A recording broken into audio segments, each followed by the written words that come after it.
Welcome to Reread. Today I'm going to reread the Agents of Empire comic book series, the 5-issue series called Iron Eclipse. This is basically Agent Cross. He is like a 007. He is, if the stormtroopers are the hammer, he's the scalpel. You know, he's the man that goes in there, infiltrates, and finds out traitors within the Empire, exposes them, you know, and usually kills them. You know, Armand Isard is still in charge of the ISB, I believe, and he's like, Cross, did you kill him again? I had to. He was trying to kill me. That was your excuse last time, you know. Darn you, Cross. Agent Cross on the way again. This is basically a 007 kind of spin-off or, you know, rip-off from a Star Wars perspective. A lot of people enjoyed this comic book series. The first time I read it, I did not enjoy it because I don't like 007. I just don't like those type of stories. But I will admit, Iron Eclipse was pretty good. The artwork's pretty good. It's John Ostrander, of course, who had a great idea and put it together. So that was fine too. I'm not, you know, opposed to this. Agent Cross encounters Han Solo at the very beginning of the series. He and Han were in the academy together. He graduated a few years ahead of Han. I don't like, especially after A.C. Crispin really wrapped up and tied up just about everyone from Han's past, that this series came out after that trilogy, that they introduced another person that we've never heard of.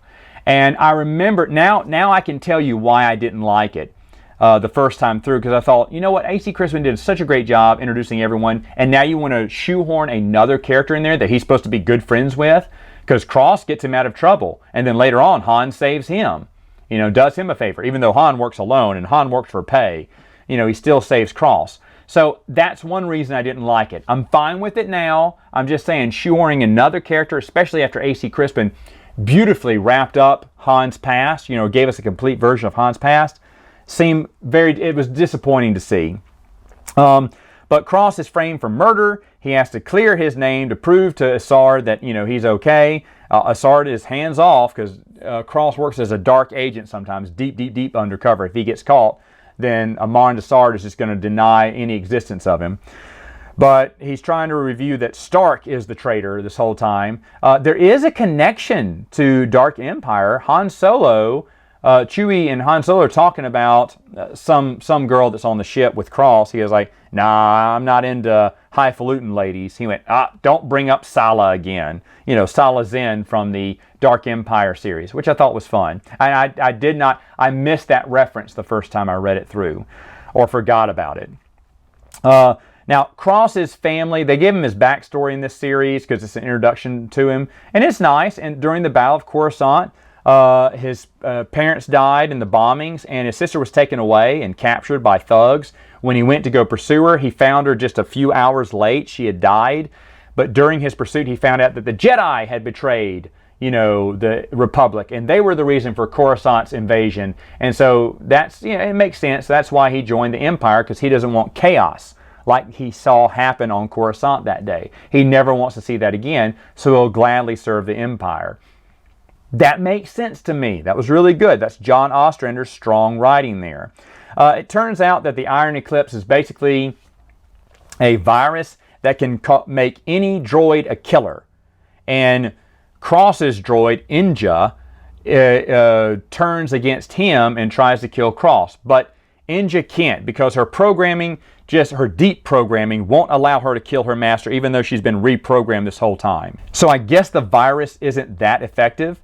But then later on, the bad guy, Stark, is now, there's two Starks. The young girl Stark, who's with Cross, and then her father, which he thinks is dead, but he's not. He's attached to some kind of spider droid. His head is. I don't know. Another reason I you know, even though I enjoyed Iron Eclipse, there's a lot of things I didn't like Stark's head on a little on a spider droid. Yeah, kind of hokey, especially for John Ostrander's writing. But here's one that no one can explain to me. Someone will in the comments, because they love Agent of the Empire, so they're going to make up some reason. So let's hear it. Here's what happens. Stark, the bad Stark, says, well, if you can't kill him, then kill my daughter. You know, go kill my daughter. And so he gives, you know, Inja a new order. But then Cross goes, you know how you can kill us both, Inja. is by bringing this battle station down to its knees. Have the battle station self-explode. And that way it would kill all of us. And, both of your programming orders would go through. And Ninja's like, yes, that works. And then Ninja goes to run away, and Stark goes, no! Well, just command her not to. Command her to stop. I mean, he just yells no, and she goes, yes, and then runs away. He goes, stop that droid! What? Can't you control her? You were bragging to Cross a page ago that now you control Inja, and she works for me now, Cross. Ha ha ha ha. Well, obviously, the virus didn't work because she can't kill Cross, and because it's been hardwired into her.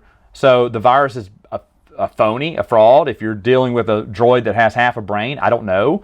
And then that he can't, once Cross gives the order or suggestion that she kill the space station, he can't countermand that order. He can't say, okay, drop the order to kill Cross and to kill Stark. Do it a different way. That was really hokey to me.